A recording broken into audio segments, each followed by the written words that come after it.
así como una gran pregunta. Una gran pregunta. La gran pregunta, que es bastante predecible, la voy a revelar al final del sermón y va a quedar como una reflexión para todos nosotros. Amén. Y a lo largo del sermón voy a ir desarrollando la pregunta. Amén. Vamos a ir viendo los temas que creo yo son importantes, que bordean esto. Y para comenzar quisiera comenzar con una pequeña preguntita. Y quiero que me respondan con un amén glorioso, que truene. ¿Cuántos de ustedes se considera iglesia del Señor? Amén. Amén.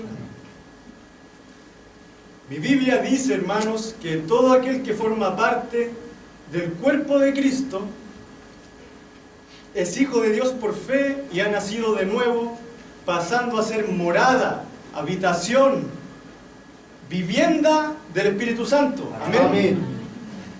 Mi Biblia también dice que si eres hijo de Dios, eres amado. Amén. Amado con un amor eterno, incomparable en todo lo que ese término significa, hermano. Pero mi Biblia también dice algo, que si eres amado con ese tipo de amor eterno, incomprensible, en el momento en que Dios determine en su soberanía, también serás disciplinado. También serás disciplinado. La Biblia nos muestra cuál es nuestra condición. Amén. No es mi objetivo, al menos no en esta oportunidad, mencionar todas las maneras, toda la amplia gama de variedades que existen a la hora de disciplinar a un hijo. Yo no tengo hijos, como ustedes saben, todavía, pero soy uno igual que todos ustedes. Tengo una mamá, tuve un papá, y por experiencia sé lo que significa ser disciplinado, ser un hijo disciplinado. También sé que una de las reacciones más recurrentes como respuesta a un acto disciplinario, no sé por qué, pero por lo general es así, es el enojo. Cuando nos vemos confrontados, nos vemos disciplinados, claro, algunos nos sentimos incómodos, nos sentimos en malestar, mal, pero por lo general nos enojamos con el que nos disciplina, creemos que nosotros estamos en lo correcto, etc. Solemos enojarnos con los que nos corrigen, nos enojamos con aquellos que nos dicen que algo no estamos haciendo bien, nos enojamos con los que nos dictan normas, y etcétera, etcétera. Pero independiente de la causa, suele provocarse enojo en nuestro interior a raíz de esto, de la disciplina. Si bien es cierto, existen muchas maneras distintas de disciplinar a alguien, en esta oportunidad quiero llamar tu atención, hermano, hermana, sobre la disciplina impartida por medio de nuestras palabras en general y la palabra de Dios en particular. Lo más lógico a la hora de disciplinar a alguien, a cualquier persona, lo más lógico sería comenzar hablando con esa persona. Amén. Mostrarle su error y en lo posible afectar su conducta para que ya no se comporte de manera reprensible como venía comportándose hacia atrás. Ahora ustedes se preguntarán por qué quise comenzar el sermón así. Bueno, porque no siempre nos gustan las predicaciones. Y no me refiero al nivel de oratoria que tenga el expositor o el predicador de turno. No me refiero a la capacidad que tenga para exponer el mensaje, sino a lo duras que puedan parecer las palabras que se dicen a veces aquí arriba del púlpito. Porque no nos gusta cada página de esto. A veces tendemos a excluir. Yo sé que hay mensajes duros, mensajes que nos confrontan, mensajes que nos llegan tan adentro que preferiríamos pasar de largo, pasar por arriba, esquivar, ¿no es cierto? Esquivar, no venir ese domingo que justo iban a hablar del pecado que yo estoy cometiendo. ¿Por qué vine justito? ¿Por qué vine justito? ¿Amén? Pero como dijo un teólogo sabio por ahí, que no recuerdo el nombre, cuando yo encuentro algo malo en la palabra o algún problema que no me gusta, siempre, hermano, siempre el problema no está en la palabra, el problema está en mí. Amén. Eso lo creemos por fe. El mensaje de hoy, como mínimo, lo que hace es llamarnos la atención.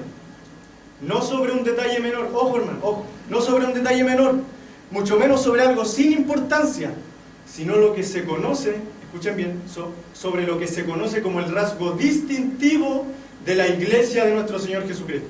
Amén. Amén. ¿Cuál va a ser la dinámica? Yo voy a leer el texto y ustedes me van a prestar atención porque este texto es inspirado por Dios. Amén. No mi sermón, pero sí su palabra. Amén. Amén. Entonces lo voy a leer y después les voy a dar la cita para que lo busquen. Jesús, hablando a sus discípulos, les dice: un mandamiento nuevo os doy, que os améis unos a otros como yo os he amado, que también os améis unos a otros. En esto conocerán todos que sois mis discípulos, si tuvierais amor los unos con los otros. Oremos.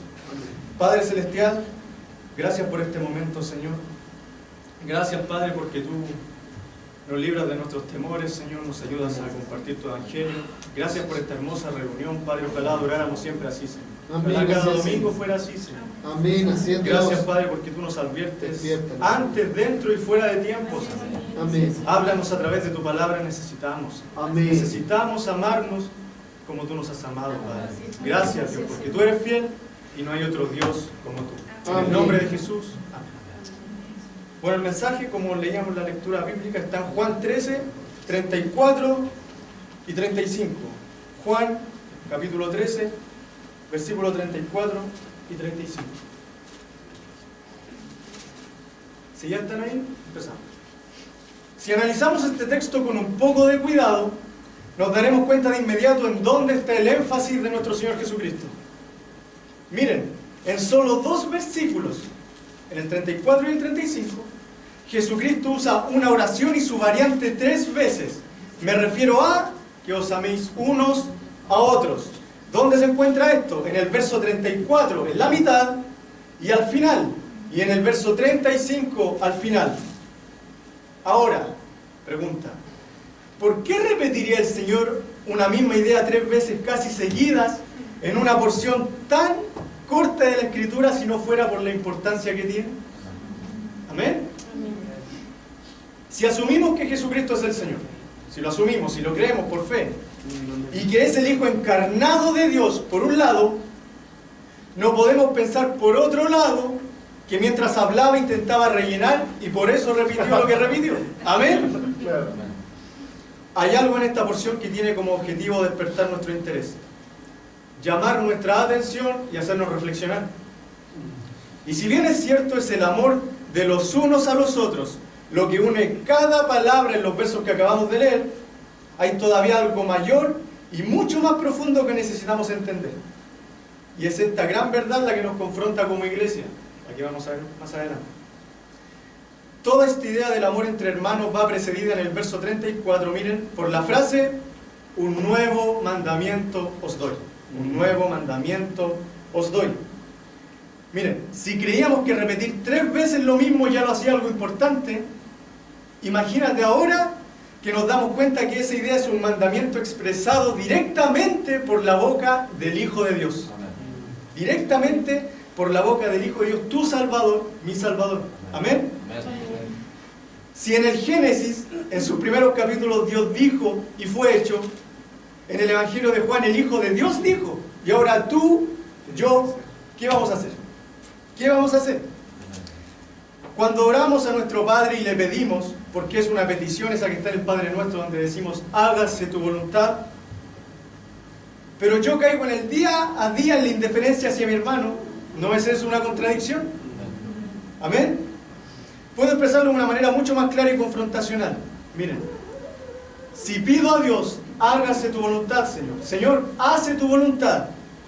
Y mi hermano me es indiferente, en mi interior, y eso es lo más peligroso de todo, en mi interior, desde mi propio corazón, un corazón que supuestamente se ha rendido a Dios, en mi propio corazón me estoy revelando esa misma voluntad.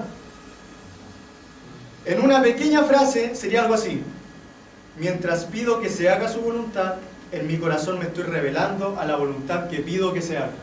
Porque la voluntad de Dios es que ame a mi hermano, como lo acabamos de ver, un mandamiento. Esa es la voluntad de Dios. Pero yo pido que se haga su voluntad y a veces soy indiferente a mi hermano. Me contradigo totalmente. Ahora, nueva pregunta. ¿Será que siempre que pido que se haga su voluntad me estoy revelando en mi interior esa voluntad que pido que se haga? Respuesta corta, no. ¿Por qué no? Porque se debe cumplir un requisito incluso para que esa voluntad no se haga. ¿Y cuál es ese requisito? No amar a mi hermano. No amar a mi hermano. Si no lo amo, es ahí, y solo ahí, en donde me estoy revelando esa voluntad que pido que se haga. Ahora, sin querer salirme del texto, tocaré de manera superficial solamente el hecho de que en el momento que comenzamos a obedecer a Dios, lo hacemos porque ya el Espíritu Santo habita vive, permanece dentro de mí, dentro de ti, y nos da literalmente el poder para obedecer a Dios. No ese poder caricaturizado que todos sabemos, amén. El poder para obedecer su voluntad. No es raro con lo que acabamos de ver entonces, tomando en consideración esto que acabo de decir, pensar en el mismo fruto del Espíritu del que habla Pablo en Gálatas 5. Sabemos la lista en Gálatas 5:22. Teniendo como primer aspecto en la cúspide de su enlistado el amor. Pablo dice en 5:22, más el fruto del Espíritu es amor, gozo, paz, etc. Amor, el fruto del Espíritu, amor.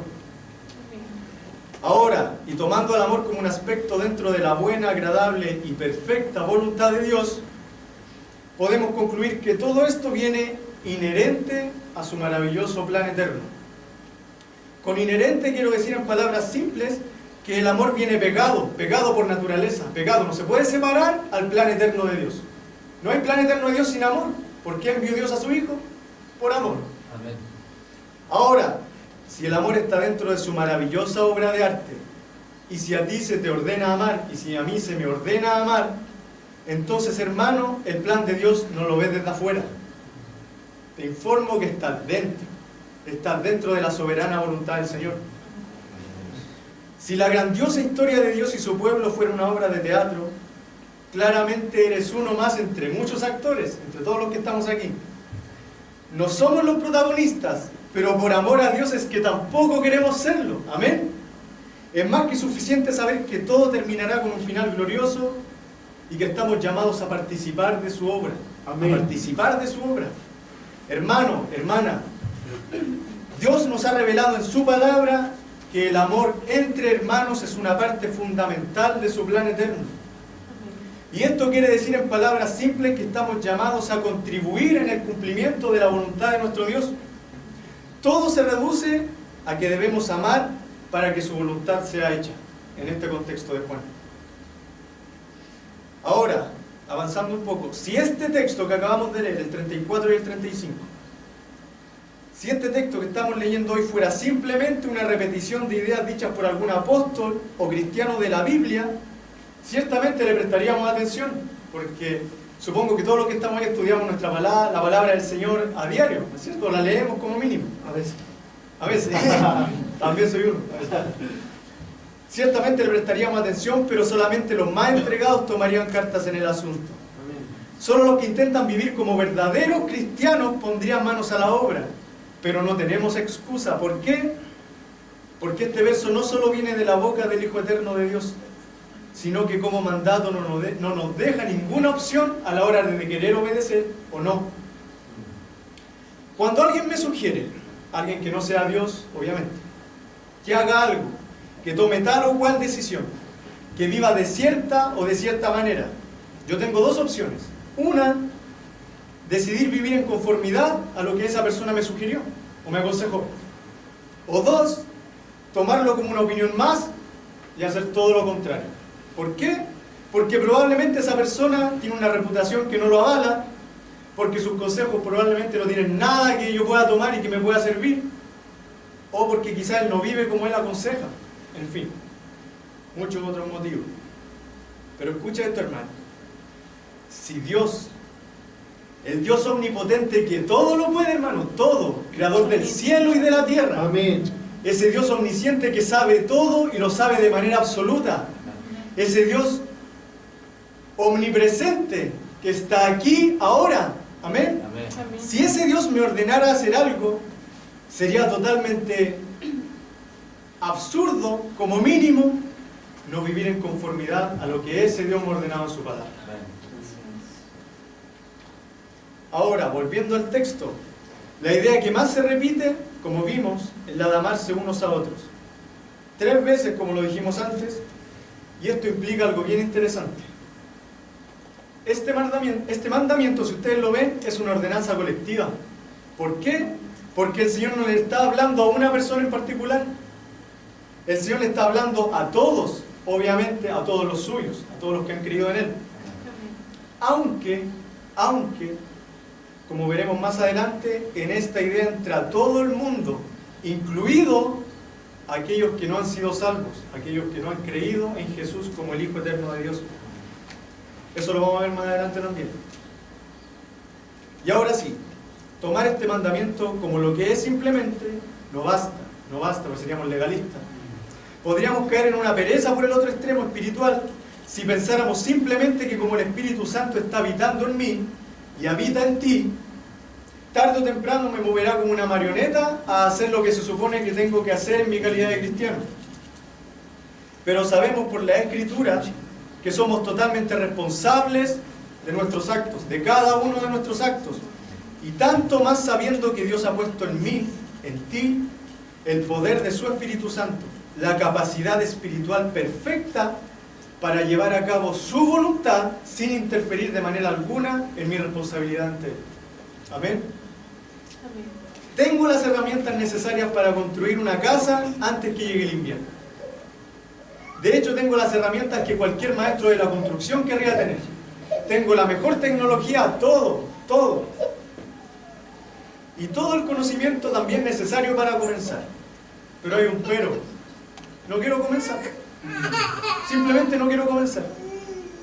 En este escenario, obviamente, llegará el invierno y me lloverá sobre mojado. Sería absurdo culpar a las herramientas de por qué mi casa no está lista. Bien, pues es todavía más absurdo culpar a Dios cuando yo no decido obrar en su voluntad, hacer su voluntad. ¿Por qué?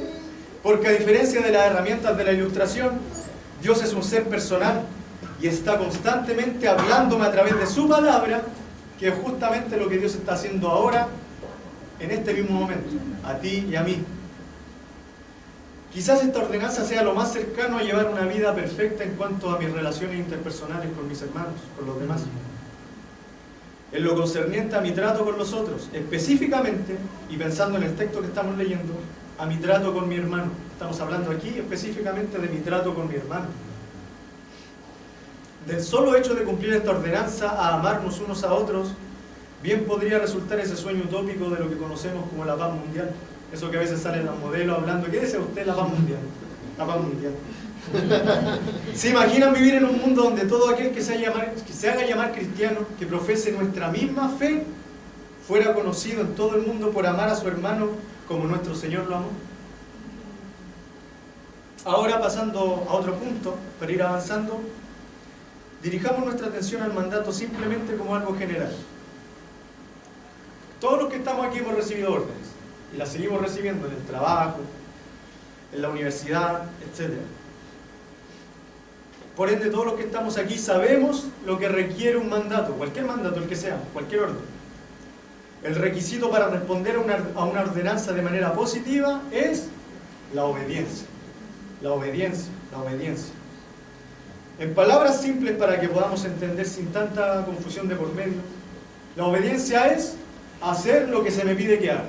En palabras lo más simple posible, obediencia es hacer lo que se me pide que haga. Podríamos hablar mucho en lo que se refiere a la obediencia, mucho más si tratamos sobre el tema de la obediencia a Dios. Pero me gustaría plantear una pregunta para comenzar a reflexionar. ¿Cuál es la causa de mi obediencia y de tu obediencia a Dios? ¿Por qué obedezco? ¿Por qué obedeces? Trataré en esta oportunidad solo con los dos escenarios que puedo ver más claramente.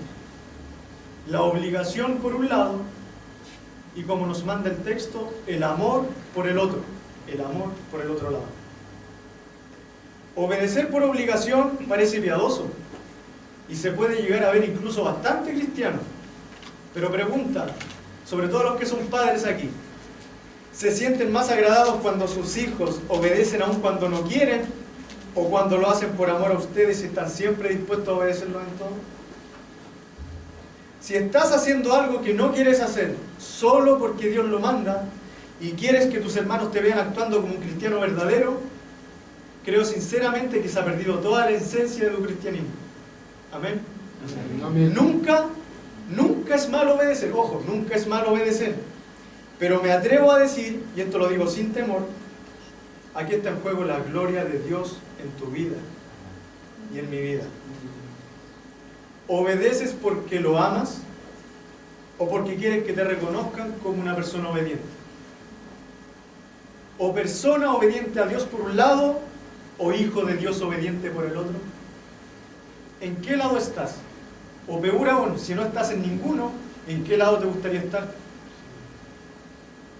Una cosa es que estemos siendo obedientes, luchando a diario con nuestra carne, debatiéndonos entre si somos personas obedientes a Dios o somos hijos obedientes. Y otra muy distinta es debatirme entre si acaso estoy siquiera siendo obediente, siquiera estoy marchando en obediencia a Dios y su palabra. Recuerda siempre esto, hermano, pensamiento personal. No estás llamado bajo ningún motivo a ser una persona obediente a Dios, bajo ningún punto de vista. Estás llamado a ser un hijo de Dios obediente. Un hijo de Dios obediente. Ahora, dejando de lado la obediencia para avanzar en el sermón, quiero tocar otro punto. Y este punto a la hora de obedecer, a la hora de un mandamiento, es la motivación. La motivación a la hora de obedecer. Yo sé que esta palabra puede generar algo de recelo. Más aún cuando estamos hablando de la obediencia a Dios. Porque ustedes están de acuerdo conmigo en que al igual que el poder que nos da el Espíritu Santo para obedecer, la motivación también se ha caricaturizado. Hoy día se nos invita a buscar el campeón de nuestro interior, a luchar por nuestro éxito personal, que por lo general tiene que ver con finanzas o trabajo, lo que sea. Incluso a ser nosotros nuestro propio David y enfrentar a nuestro Goliat. También lo he escuchado en ciertas predicas por ahí. Pero ¿acaso será que existe una motivación para responder positivamente al mandato de Dios? ¿Existirá una motivación?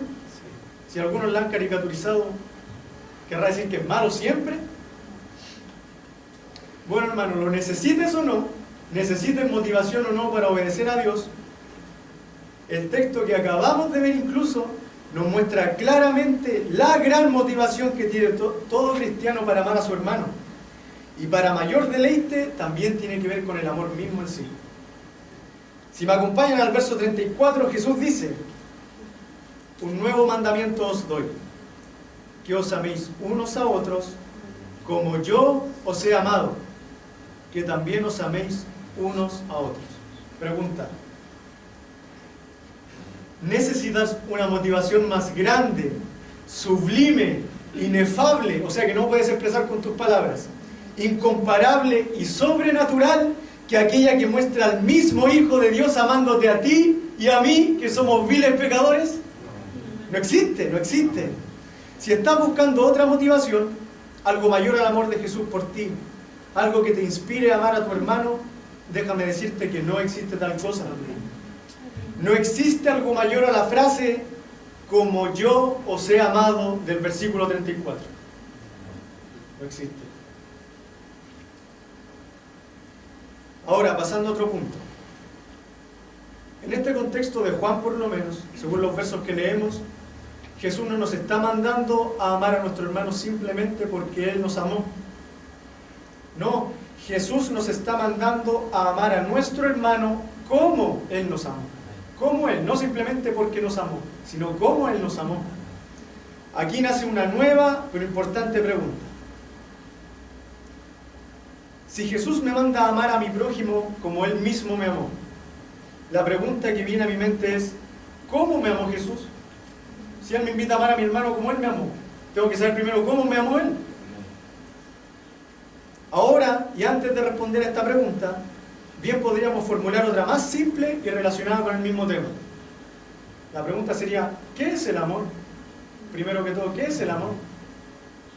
Porque el mundo ama ciertamente, a los suyos por lo menos, pero claro está que no ama en los términos que Dios les manda a amar.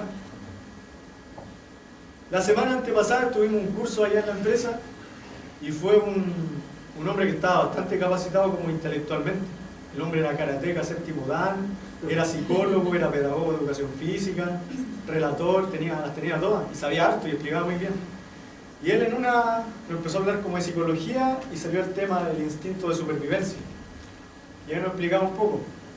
Y nos decía que en una situación en extremo peligrosa, igual sonó crudo cuando él lo dijo, en una situación en extremo peligrosa, lo natural es que yo intente por todos los medios, y antes que cualquier otra cosa, salvar primero mi propia vida, y después solo después ver si puedo salvar a alguien más, incluidos mis propios familiares.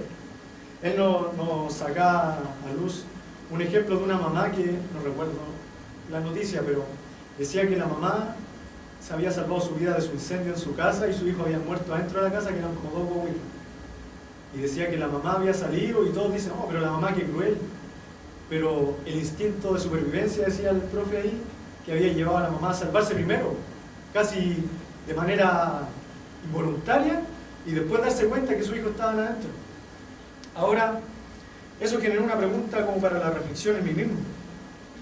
¿Será que la caída en pecado del primer Adán influyó incluso en el hecho de que hoy por hoy, de manera natural e involuntaria incluso, me ame mucho más a mí que a mi hermano? Amén.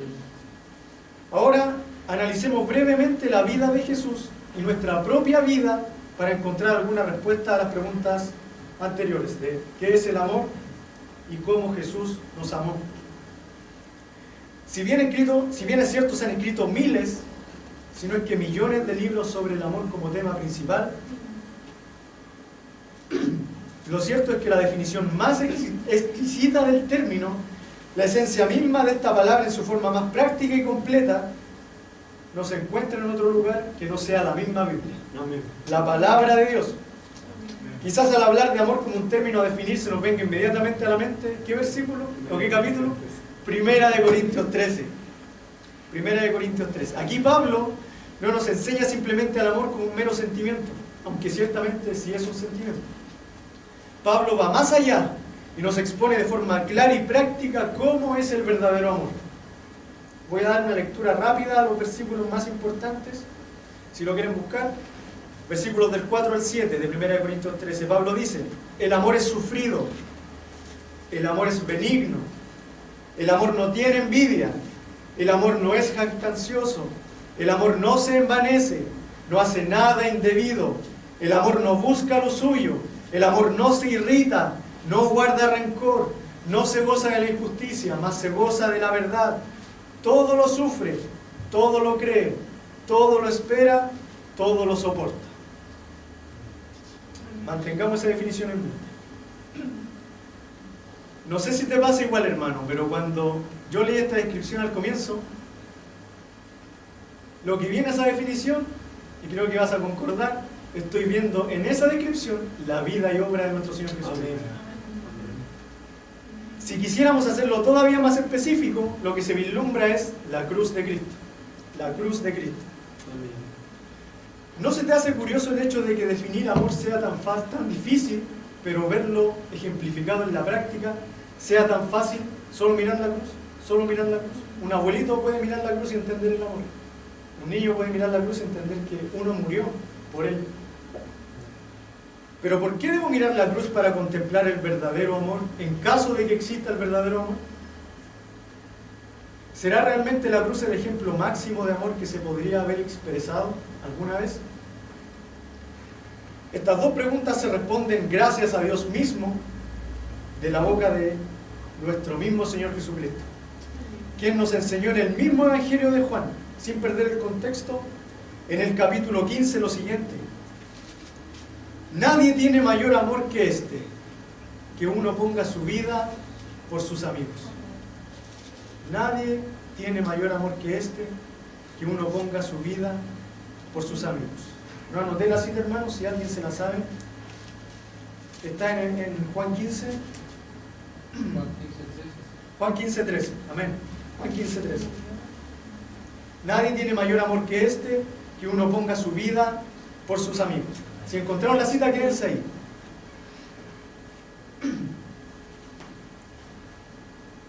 ¿Cómo nos amó Jesús entonces? ¿Cómo nos amó en base a este versículo? Respuesta: dio su vida, murió. Dio su vida, murió. Ahora, ¿con muerte se refiere única e exclusivamente a la cruz del Calvario?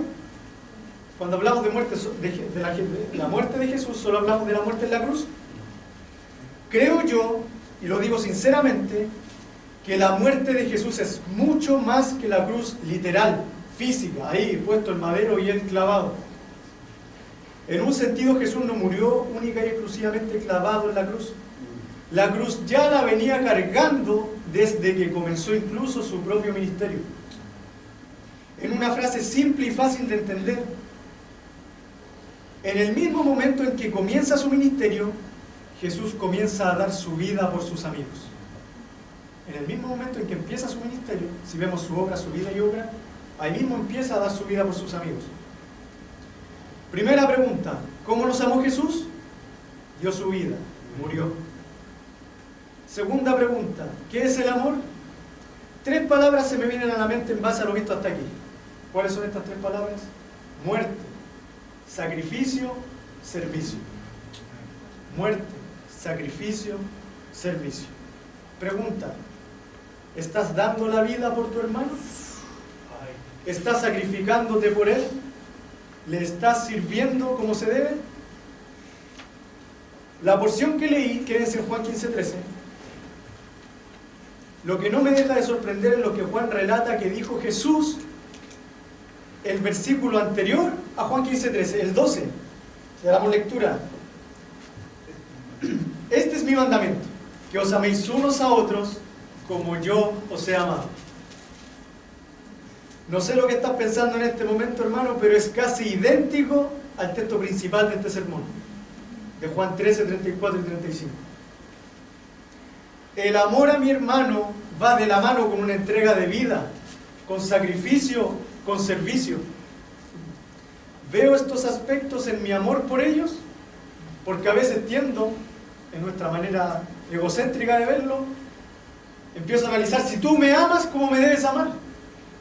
Pero yo te amo a ti, ¿cómo te debo amar? Sin duda que es porque nos amamos mucho a nosotros mismos, que podemos enlistar ejemplos prácticos que demuestran nuestra entrega a nuestro propio bienestar, a nosotros mismos. Esta parte del sermón es un poco dura, hermano, pero lo que te digo en amor, y también me confronta a mí mismo. Por la mañana me ducho. ¿Por qué me ducho? Porque no quiero estar hediondo ni sucio. Tomo desayuno. ¿Por qué desayuno? Porque de lo contrario andaré con hambre toda la mañana, o en definitiva simplemente porque quiero estar bien alimentado. Trabajo. ¿Por qué trabajo? Porque quiero tener dinero al final de mes para satisfacer mis necesidades y de vez en cuando darme cierto gustito. Amén. Duermo como mínimo 8 horas para rendir en mi diario vivir, porque no me gusta andar con sueño. Y si duermo menos, es porque sacrifiqué tiempo para hacer otra cosa que ya sea por un lado o por otro, igual me va a traer un beneficio a mí. Vivo sacrificándome para mí mismo. Vivo dando la vida por mí. Vivo para mi deleite y mi sustento. Vivo pensando en cuánto dinero tiene mi cuenta de ahorro. Vivo preocupado de estar seguro. Vivo sirviéndome incansablemente. Vivo preocupado por los afanes de esta vida. Y en definitiva, vivo a la luz de mi propio bienestar. Amén. Esa es una descripción muy básica, pero precisa de cuánto me amo yo mismo. Esa es la manera en la que me demuestro mi amor por mí. Ahora, viendo cómo yo me amo, ¿cómo le demuestro a mi hermano que lo amo? Respuesta, y estos son ejemplos prácticos que yo veo en mí mismo hacia ti. Chao, hermano, que tengáis buena semana. O para quedar con la conciencia más tranquilo, para ser más espiritual, llega el lunes por la mañana y abro el WhatsApp del grupo de la iglesia y coloco un mensaje ni siquiera personal a ti, al grupo. Y coloco, hermano, Dios nos bendiga. Los amo, iglesia. Y yo te respondo por el de ahí. Amén. Ay, ojo, no está mal desearle a tu hermano que tenga una buena semana, más aún si se lo deseas de todo corazón. Tampoco está mal desear bendiciones por WhatsApp al grupo de la iglesia, nuevamente si lo haces de todo corazón. Pero todo eso que puedes decir, y aquí deberías estar de acuerdo conmigo, todo eso que decimos es lo mínimo. Tú sabes, hermano, que eso que decimos, quizás lo decimos de corazón porque sí te amamos, porque sí nos amamos, pero es lo mínimo, hermano, lo mínimo. Y yendo más allá, son solo palabras, solo palabras. Puedes ver el contraste en la manera en la que yo me amo y la que tú te amas y la manera en que nos amamos nosotros mutuamente. El mismo apóstol Juan, y nuevamente sin salir del autor, el mismo autor, En su primera epístola dice lo siguiente: hijitos míos, no amemos de palabra ni de lengua, sino de hecho y en verdad. Eso está en Primera de Juan, capítulo 3, versículo 18. ¿Te das cuenta que tomando los ejemplos anteriores que vimos, ¿será que acaso yo me estoy amando a mí mismo en hecho y en verdad, pero yo a ti te amo de palabra y de lengua? Yo me demuestro a cada minuto que me amo, a cada minuto del día me demuestro que me amo, pero a ti solo te lo digo, no te lo demuestro. Repito, no está mal desear una buena semana, yo también lo hago, como te decía cuando me despido de ti. Pero no sería, mira, escucha esta pregunta, a ver si nos hace reflexionar y a pensar un poco. En vez de desearte una buena semana, ¿no sería todavía más amoroso de mi parte contribuir en algo a que tu semana sea buena? ¿No es eso dar mi vida, sacrificarme, servir? Muerte, sacrificio, servicio. Y ahora, ya pasando al último punto a tratar, quiero mostrar la relación de la palabra todos en el verso 35, que dije que entraba todo el mundo. Leemos en el verso 35 de Juan 13: en esto conocerán todos que sois mis discípulos, si tuvierais amor los unos con los otros. Pregunta: ¿reconocen los demás, es decir, los inconversos, los que no son cristianos, que en ti hay algo especial? Y en caso afirmativo, que me digas, sí, suele pasar. ¿Reconocen que eso especial que hay en ti, eso que te hace distinto a los demás, es el amor por tu hermano? En palabras más simples, ¿tus hechos muestran tu teología? Lo que hablábamos delante. ¿Tus hechos muestran tu teología? ¿Tienes mucho que decir sobre el amor de Dios, pero poco para experimentar con tu hermano? Tu amor es tan radical a la hora de llevarlo a la práctica que incluso los que blasfeman el amor de Dios saben que tú amas a los tuyos. Hermanos, no vivimos entre cuatro paredes. Ahora estamos aquí, pero en la semana, ¿dónde estamos? En el trabajo, en la universidad, en el colegio, los niños, con compañeros que no son cristianos, en un mundo cada vez más alejado de Dios. ¿Y qué? ¿Vamos a vivir como los fariseos, demostrando por los domingos que nos amamos? Pero de lunes a sábado vimos un cristianismo que no se expresa, que está ahí, guardado. Para tu reflexión, otra preguntita. ¿No te parece que nuestra calidad como seres humanos esté tan corrompida que amar tuvo que pasar de ser algo natural a pasar a ser un mandamiento, hermano? Amar tiene que ser un mandamiento. ¿No te dice nada el hecho de que Jesús mismo se tuvo que encarnar para ordenarnos amar a mi hermano? Tuvo que bajar a decirme que yo te amara para amarte. Algo que debiera ser tan natural se tuvo que transformar en una orden, porque vemos que si no se le hubiera dado el énfasis que tiene, probablemente ni siquiera nos amaríamos como debemos amarnos. Y ahora sí, para ir terminando, la gran pregunta del sermón. Ya seguro sabes para dónde voy, una pregunta que de seguro ya imaginas, muy simple y entendible para cualquiera. La pregunta es: ¿amas a tu hermano como Jesús te amó? ¿Amas a tu hermano como Jesús te amó? Recuerda que para responder esta pregunta se te tienen que venir a la mente como mínimo estas tres palabras: muerte, sacrificio y servicio. Muerte, sacrificio y servicio. Oremos.